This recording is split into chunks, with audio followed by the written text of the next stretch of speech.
वज़ीर आज़म नरेंद्र मोदी आज मुंबई में बैनुल-अक़वामी ओलंपिक कमेटी के 141वें इजलास का करेंगे इफ्तिताह। खेलों से मुतालिक स्टेक होल्डरों के दरमियान बातचीत और मालूमात के तबादले का मौका फराहम करेगा ये इजलास।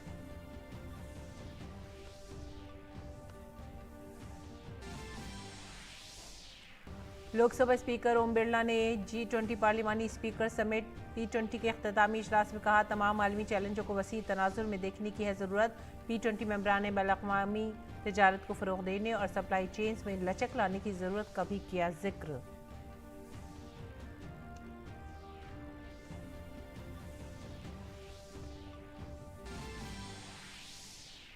ऑपरेशन अजय के तहत वतन वापस आने वाले भारतीयों ने वज़ीर आज़म मोदी की तारीफ।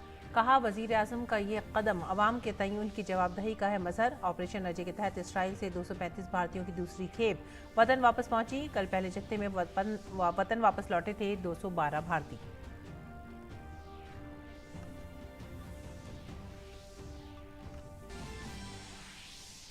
इसराइली फौज ने कहा, बड़ी तादाद में शमाली गजा से जनूबी गजा की तरफ मुंतकिल हो रहे हैं लोग। अक़वाम मुत्तहिदा ने कहा, इसराइल के ऐलान से कबल 4 लाख अफराद हुए बेघर। इसराइल हमास जंग में अब तक 3200 से ज़ायद अफराद की हो चुकी है मौत।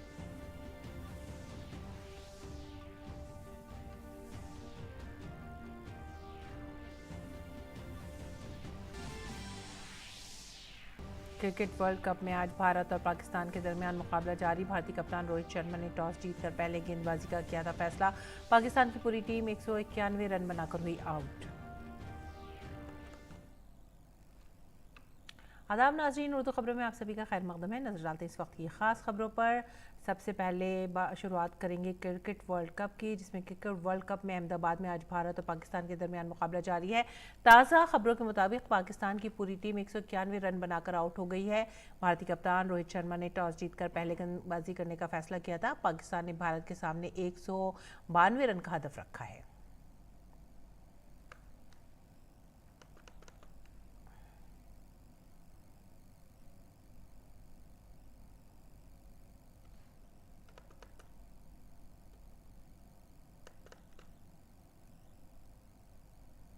भारत और पाकिस्तान के दरमियान मुकाबला जारी है। ताज़ा खबरों के मुताबिक पाकिस्तान की पूरी टीम 191 रन बनाकर आउट हो गई है। भारतीय कप्तान रोहित शर्मा ने टॉस जीतकर पहले गेंदबाजी करने का फैसला किया था और अब पाकिस्तान ने भारत के सामने 192 रन का हदफ रखा है।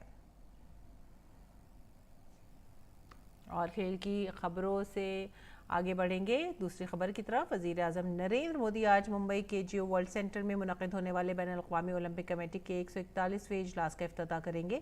IOC session international Olympic committee IOC के अरकान का एक अहम इजलास है। ओलंपिक खेलों के मुस्तकबिल के हवाले से अहम फैसले IOC के इजलास में किए जाते हैं। भारत तकरीबन 40 साल के वक्फे के बाद दूसरी मरतबा IOC सेशन की मेज़बानी कर रहा है। आखिरी बार IOC का 86वां इजलास 1983 में नई दिल्ली में हुआ था। भारत में मुनक़िद होने वाले IOC का 141वां इजलास आलमी ताउन को फ़रोग़ देने, खेल में बेहतरीन कारकर्दगी का जश्न मनाने, दोस्ती और एहतराम के साथ ओलंपिक के आम नज़रियात को आगे बढ़ाने के लिए मुल्क की मेहनत और लगन की अलामत है। ये सेशन खेलों से मुतालिक मुख्तलिफ स्टेक होल्डर्स के दरमियान बातचीत और मालूमात के इश्तराक का मौका फराहम करेगा। इस सेशन में बैनुल-अक़वामी ओलंपिक कमेटी के सदर थॉमस बाक और IOC के दीगर अरकान के साथ साथ भारतीय खेलों की अहम शख्सियात और भारतीय ओलंपिक एसोसिएशन समेत मुख्तलिफ खेलों की फेडरेशनों के नुमाइंदे भी शिरकत करेंगे। वज़ीर आज़म नरेंद्र मोदी आज बैनुल-अक़वामी ओलंपिक कमेटी के 141वें इजलास का इफ्तिताह करेंगे। इस पर इत्तलात और नशरियात और खेलों के मरकज़ी वज़ीर अनुराग सिंह ठाकुर ने बताया कि किस तरह भारत सरकार ने खेलों में अपने कदम आगे बढ़ाए और दीगर खेलों की तंजीमों की दिलचस्पी भी इसमें बढ़ रही है। भारत में आने वाले तमगों की बढ़ती हुई तादाद भारतीय खेलों के रोशन मुस्तकबिल को जाहिर करती है और क्रिकेट जैसे खेल को ओलंपिक्स में शामिल करने से नई उम्मीदें भी पैदा होती हैं। इंटरनेशनल ओलंपिक कमेटी का सेशन भारत में मुंबई में हो रहा है और आज शाम को देश के यशस्वी प्रधानमंत्री नरेंद्र मोदी जी भी IOC के सेशन में आएंगे। 141st सेशन है और मैं यही कहना चाहता हूं, जो भारत के बढ़ते कदम खेलों में है और भारत सरकार का जिस तरह से खेलों के प्रति योगदान रहा है, खेलों के जगत में बहुत तेज़ी के साथ इंफ्रास्ट्रक्चर बना रहे हैं, मेडल्स की टैली बढ़ रही है और भारत नई ऊंचाइयों पर जाने के लिए, नए आयोजन के लिए भी तैयार दिखता है। भारत और श्रीलंका के दरमियान तेज रफ्तार शिपिंग सर्विस आज शुरू की गई है। तमिलनाडु की नागापट्टनम बंदरगाह पर जहाजरानी और आबी गुजरगाहों के वजीर सर्बानंद सोनोवाल और वजीर खारजा एस जयशंकर और श्रीलंका की जहाजरानी के वजीर ने वीडियो कॉन्फ्रेंसिंग के जरिए नागापट्टनम और श्रीलंका के कांके संथोराई के दरमियान बैनुल-अक़वामी शिपिंग सर्विस को झंडी दिखाई है। इस सर्विस के शुरू होने के बाद एक वक्त में 150 लोग आ जा सकेंगे। टिकट की कीमत 6,500 रुपये और 7,670 रुपये फी शख्स के दरमियान है। इससे श्रीलंका के जाफना पहुंचने में 3 घंटे लगेंगे। ये सर्विस मुमकिन तौर पर तमिलनाडु में नागापट्टनम और श्रीलंका में कांके संथोराई के दरमियान कदीम समुद्री रास्ते को बहाल करेगी और दोनों ममालिक में मजहबी सियाहत और तिजारत को भी फ़रोग़ देगी। तकरीब के दौरान अपनी वीडियो खिताब में श्रीलंका के सदर रानिल विक्रमसिंघे ने कहा है कि शुमाली श्रीलंका में तनाज़ी की वजह से भारत के साथ जहाजरानी का राब्ता मुनक़ता हो गया था और अब इसे दोबारा बहाल किया जा रहा है। The connectivity between our two countries were disrupted due to the war in the north. Now peace has returned and we can re-establish the sea connectivity. I discussed this matter with Prime Minister Modi, and I must thank him and the Indian Shipping Corporation for the role they have played in re-establishing this connectivity. इस मौके पर बंदरगाहों, जहाजरानी और आबी गुजरगाहों के मरकजी वजीर सर्बानंद सोनोवाल ने कहा कि भारत और श्रीलंका के दरमियान सकाफती ताल्लुकात की एक तवील तारीख है। उन्होंने ये भी कहा कि भारत और श्रीलंका के दरमियान शिपिंग सर्विस इन ताल्लुकात की एक मिसाल है। India and Sri Lanka have a long and rich history of cultural ties. The ferry service between India and Sri Lanka is a reflection of the same. Ferry services have traditionally been an important source of connectivity between the two countries, thereby facilitating movement of people, trade and goods for centuries. वज़ीर आज़म नरेंद्र मोदी ने अपनी video conferencing के जरिए दोनों ममालिक के अवाम को मुबारकबाद दी है। पीएम ने कहा कि नागापट्टनम और कांके संथोराई के दरमियान शिपिंग सर्विस का आगाज़ दोनों ममालिक के दरमियान ताल्लुकात को मज़ीद मजबूत बनाने में संगे मील साबित होगा। The launch of a ferry service between Nagapattinam and Kanke Santurai is an important milestone in strengthening our relations. Friends, India and Sri Lanka share a deep history of culture, commerce and civilization. PM ने कहा कि भारत और श्रीलंका के दरमियान ताल्लुकात की एक भरपूर तारीख रही है। ये सर्विस दोनों ममालिक के दरमियान राब्ते और तिजारत को फरोग़ देगी। During the recent visit of President Wickremesinghe, we jointly adopted a vision document for our economic partnership. Connectivity is the central theme of this partnership. Connectivity is not only about bringing two cities closer, it also brings our countries closer, our people closer, and our hearts closer. Lok Sabha के speaker Om Birla ने आज P20 की सदारत Brazil की एक parliament को सौंप दी। दिल्ली में नवे G20 पार्लिमानी स्पीकर समेत P20 के कामयाब इख्तिताम के बाद बिरला ने ब्राज़ील के चैम्बर ऑफ डिप्यूटीज के सदर आर्थर सीजर परेरा डिलेरा को सदारत सौंपी। P20 सरबराही इजलास की इख्तितामी नशिस्त से खिताब करते हुए लोकसभा के स्पीकर ओम बिरला ने कहा कि ये बड़े फ़ख्र की बात है कि तमाम अरकान पार्लियामेंट ने P20 सरबराही इजलास के दौरान मुश्तरका बयान को अपनाया जो पार्लियामेंट के मुश्तरका अज़्म की अक्कासी करता है। बिरला ने कहा कि इस 2 रोज़ा कॉन्फ्रेंस में मौजूदा आलमी चैलेंजों पर तबादला ख्याल किया गया। उन्होंने कहा कि यह अहम है कि पार्लियामेंट इन मसाइल से निपटने के लिए मुस्तक़बिल के रोड मैप पर कैसे काम करती है। लोकसभा के स्पीकर ओम बिरला ने कहा कि कई ममालिक के नुमाइंदों ने मगरबी एशिया और मशरक़ वस्ता की सूरत हाल का भी जिक्र किया। बाज़ अराकीन ने बैनुल-अक़वामी तिजारत को फ़रोग़ देने और सप्लाई चेन में लचक लाने की भी ज़रूरत का जिक्र किया। ओम बिरला ने मज़ीद कहा कि आज की बाहिम जुड़ी हुई दुनिया में हम किसी भी मामले को अलग थलग करके नहीं देख सकते। हम संघर्षों और विवादों के शांतिपूर्ण समाधान का समर्थन करते हुए अंतर्राष्ट्रीय शांति, समृद्धि और सद्भाव को बढ़ावा देने के लिए उत्प्रेरक रूप में प्रासंगिक मंचों पर संसदीय राजनीति और परस्पर संवाद जारी रखेंगे। हम आने वाले समय में अपने पूर्ण एजेंडा और अपनी साझी प्रतिबद्धताओं को P20, G20 और उससे भी आगे बढ़ने के संकल्प को पुनः दोहराते हैं। नायब सदर राज्यसभा के चेयरमैन जगदीप धनखड़ ने भी P20 सरबराही इजलास के मंदूबीन के एजाज में ज़ुरहाने का एहतमाम किया। भारत ने अपनी G20 की सदारत के वसी फ्रेमवर्क के तहत 2 रोज़ा सरबराही इजलास की मेज़बानी की। भारत की G20 सदारत के थीम के मुताबिक P20 सरबराही इजलास का मौजू एक ज़मीन ख़ानदान और एक मुस्तक़बिल के लिए पार्लियामेंट है। और P20 समिट में शिरकत के लिए आए हुए मुख्तलिफ ममालिक के स्पीकरों और मेम्बराने पार्लियामेंट की बीवियों ने दिल्ली में वज़ीर-ए-आज़म म्यूज़ियम का दौरा किया और मुल्क के मौजूदा वज़ीर-ए-आज़म नरेंद्र मोदी और दीगर तमाम वज़ीर-ए-आज़म की ज़िंदगी के फ़लसफ़े को समझने की कोशिश की। अभी हम मौजूद हैं प्रधानमंत्री संग्रहालय में, जो कभी नेहरू मेमोरियल हुआ करता था 3 मूर्ति मार्ग पर, वो अब प्रधानमंत्री संग्रहालय बन चुका है, जिसमें तमाम देश के जो अब तक के प्रधानमंत्री हैं, पंडित जवाहरलाल नेहरू से लेकर वर्तमान प्रधानमंत्री नरेंद्र मोदी तक की तमाम तस्वीरों को और उनके जीवन से जुड़े हुए तमाम पहलुओं को खूबसूरती के साथ संकलित किया गया है।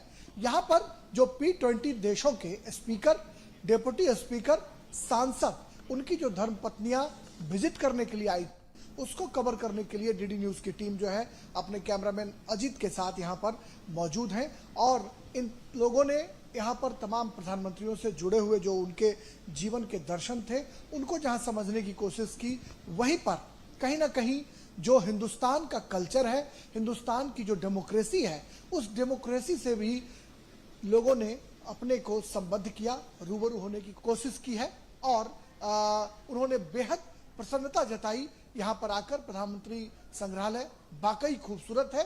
कैमरामैन अजित और अपनी सहयोगी जेसिका के साथ Rajesh Raj, DD news, Delhi.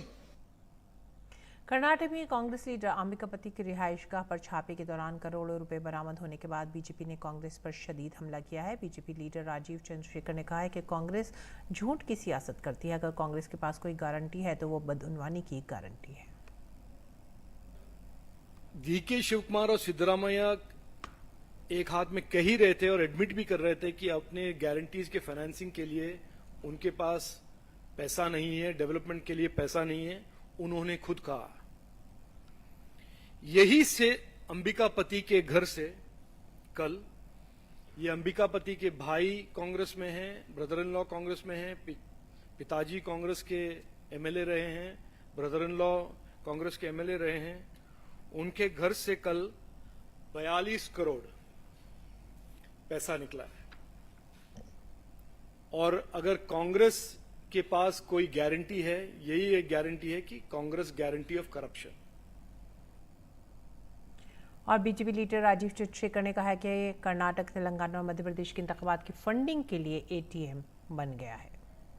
Election के दौरान हमने एक एडवर्टाइजमेंट निकाला था भाजपा ने, और हमने प्रिडिक्ट किया था कि अगर कांग्रेस आता है, कर्नाटक एक ATM बनेगा और वो बनेगा और बन रहा है आज तेलंगाना के इलेक्शन के फंडिंग के लिए और मध्य प्रदेश के इलेक्शन के फंडिंग के लिए।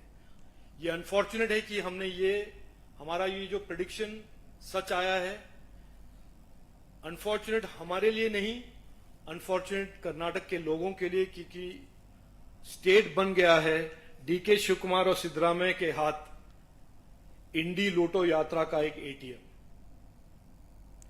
बीजेपी लीडर राजीव चंद्रशेखर ने कहा है कि ऑपरेशन अजय के तहत वतन वापस आने वाले भारतीयों ने पीएम मोदी की तारीफ की है। उन्होंने बताया कि वतन वापस आने वाले भारतीयों का कहना है कि पीएम मोदी का यह कदम अवाम के तय उनकी जवाबदेही को जाहिर करता है।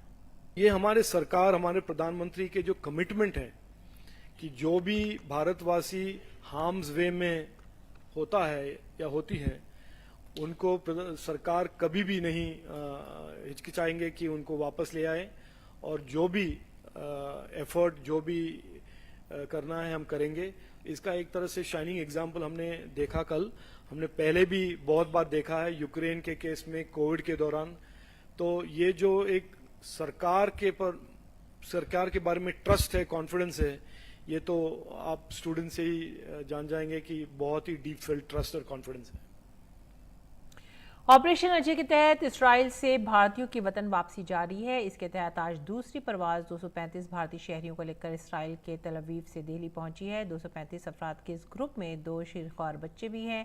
कल रात 11:02 पर हवाई जहाज ने इस्राइल के दारुल हुकूमत तल अवीव से भारतीयों के दूसरे ग्रुप को लेकर उड़ान भरी। तैयारा आज सुबह नई दिल्ली पहुंचा। वजीर ममलिकत बराए उमूर खारजा डॉक्टर राजकुमार रंजन सिंह ने घर वापस आने वाले तमाम शहरियों का खैर मकदम किया। इससे कबल एयर इंडिया की पहली खुसूसी परवाज कल 212 भारतीयों को लेकर नई दिल्ली पहुंची थी। हमास की इस्राइल पर हमले के बाद सूरत हाल संगीन होती जा रही है। दोनों के दरमियान इस महीने की 7 तारीख से लड़ाई जारी है। भारत ने इस्राइल में फंसे अपने लोगों की बाहिफाजत वतन वापसी के लिए ऑपरेशन अजय शुरू किया है। ऑपरेशन अजय के तहत इस्राइल से भारतीयों की वतन वापसी जारी है। इस्राइल से दूसरी प्रवास 235 भारतीय शहरियों को लेकर दिल्ली पहुंची है और हमारी नामानिगार मेघना देव ने घर वापस आने वाले लोगों से बातचीत की। ऑपरेशन अजय के तहत जो फ्लाइट आई है उससे वापस आए हैं, क्या कहेंगे, क्या प्रक्रिया थी, किस तरीके से आप पहुंचे हैं? It was a great operation, बहुत अच्छा ऑपरेशन था और हम अपनी शुक्रिया ज्ञापन करना चाहते हैं भारत सरकार को और असम सरकार को कि उन्होंने they have taken care of us और वो आए हैं यहाँ और वो लेके आए हमको इंडिया तक। हम लोग जेरूसलम में रहते थे जो बीचों बीच है इजराइल का, तो दक्षिण और उत्तर में जंग ज्यादा था, हमारे यहाँ जंग ज्यादा नहीं था। 3-4 दिन के लिए सायरन बजा था, हम बॉम्ब शेल्टर गए थे, पर 3-4 दिन बाद सिचुएशन नॉर्मल हो गया था जेरूसलम में। पर फिर भी ताकि हम ज्यादा रिस्क ना ले तो हम लोग ने वापस आने का ठान लिया। एक तरीके से देखें तो जो राज्य सरकारें हैं वो भी यहाँ पर जो उनके नागरिक ऑपरेशन अजय के तहत आ चुके हैं उनको यहाँ से ले जाकर कनेक्टिंग फ्लाइट्स के द्वारा राज्यों में ले जा रहे हैं या फिर उनको यहाँ पर रहने की व्यवस्था भी प्रदान कर रहे हैं। कैमरा पर्सन राहुल के साथ मेघना देव, डीडी न्यूज, नई Delhi. Bit like uncertain over there. We were staying in Rehovot. There it was considered safe, but we don't know like when the situation will turn. By the time we reached airport, there was a rocket that landed in Rehovot, and one person was injured. So we were a bit tensed. But after reaching airport, everything was taken care by embassy. Like all arrangements were done. And compared to other countries, I think India, they managed to get us with everything going smooth. So it was very easy to come back, and everybody from Indian embassy, they helped us a lot. So everything was fine. This operation is really fantastic. Actually, government taken, I think, extra effort to make it happen. One thing I want to say, I really thanks to Indian government who put lot of effort to bring most of the students back to here. It was like they are fine. It was we were keep on updating our status there, and city like Rehovot was much safer than the border areas. So we were happy, but then we did not expect that government of India will act so robustly and so quickly that we could come back so quickly. I mean, it was all just like within 3 days, government of India did an excellent job in evacuating the students, and most of the students have almost returned. And in fact, last night I was talking to the ambassador of Israel in the airport in Tel Aviv airport, and he was mentioning like within 3-4 days we will evacuate most of the students. That is fantastic. I mean, within a span of 3-4 days, if you are evacuating all its students, then that is one of the commendable job by government of India. Thank you so much. वज़ीर आज़म नरेंद्र मोदी ने फनकार ध्वनि भानुशाली, नशक बख्शी और जे just music की team का गर्म मौसीकी की पेशकश के लिए शुक्रिया अदा किया है, जिसे पीएम मोदी ने बरसों पहले लिखा था। पीएम मोदी ने एक्स पर कहा कि ध्वनि भानुशाली तनिष्क बाक्षी और जेजेस्ट म्यूज़िक की टीम का बहुत शुक्रिया, जिसने मेरे ज़रिए बरसों पहले लिखे गए गरबा गाने को खूबसूरती से पेश किया है। इससे बहुत सी पुरानी यादें ताज़ा हो जाती हैं। मैंने पिछले कई सालों से नहीं लिखा है, लेकिन पिछले कुछ दिन में मैं एक नया गरबा गाना लिखने में कामयाब हुआ हूँ, जिसे मैं नवरात्रि के दौरान शेयर करूँगा। वज़ीर आज़म नरेंद्र मोदी ने गरबा की मौसीकी की पेशकश भी शेयर की।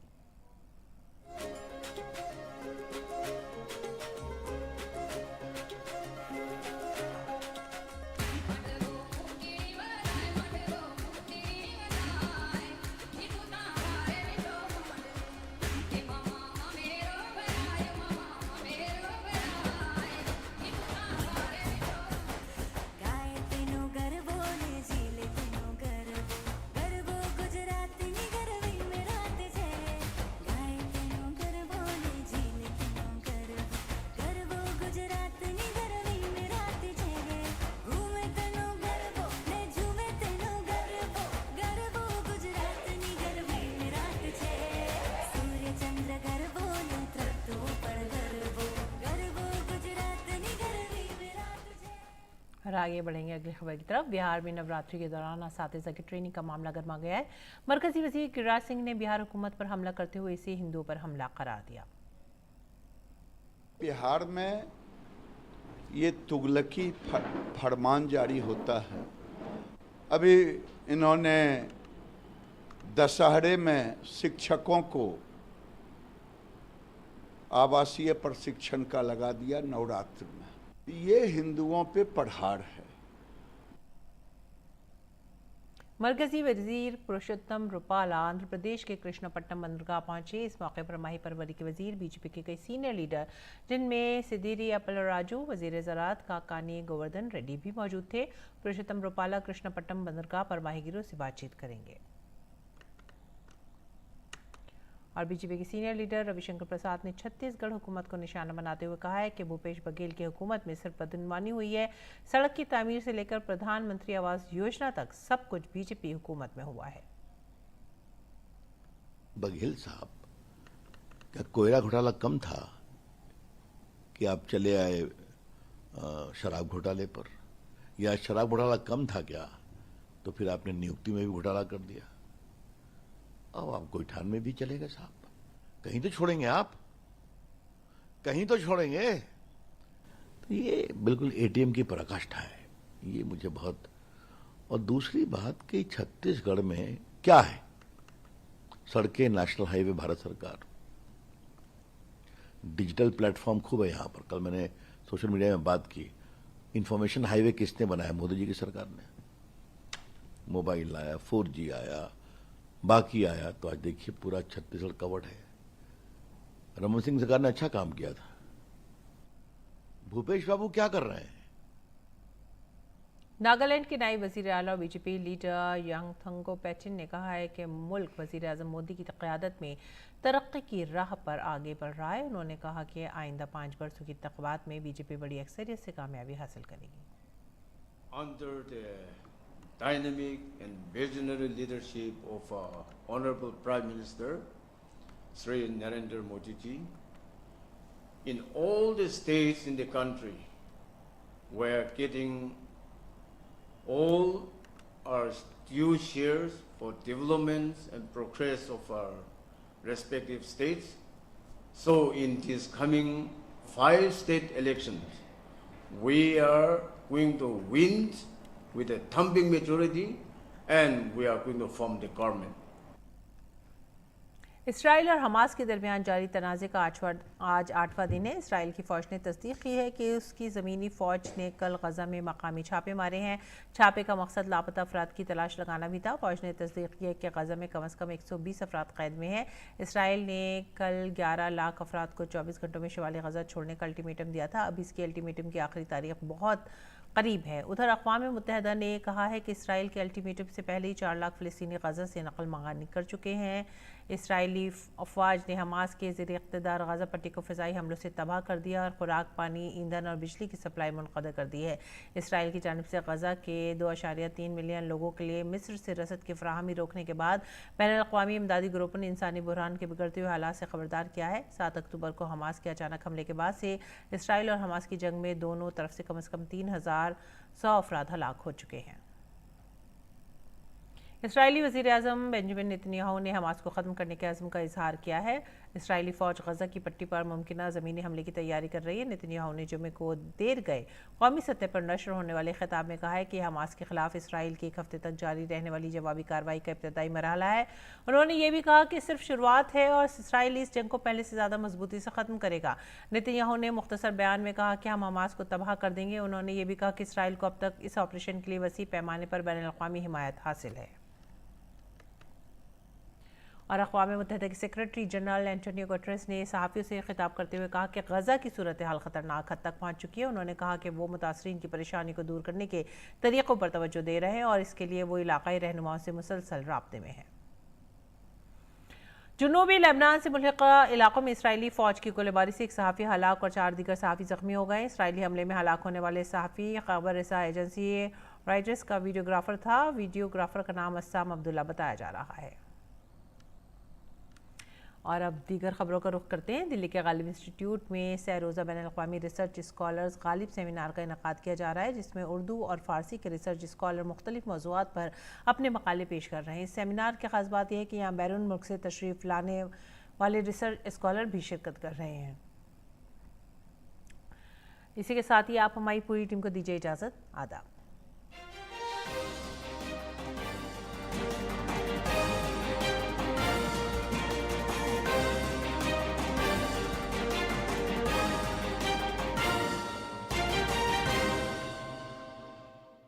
एक नए culinary जर्नी में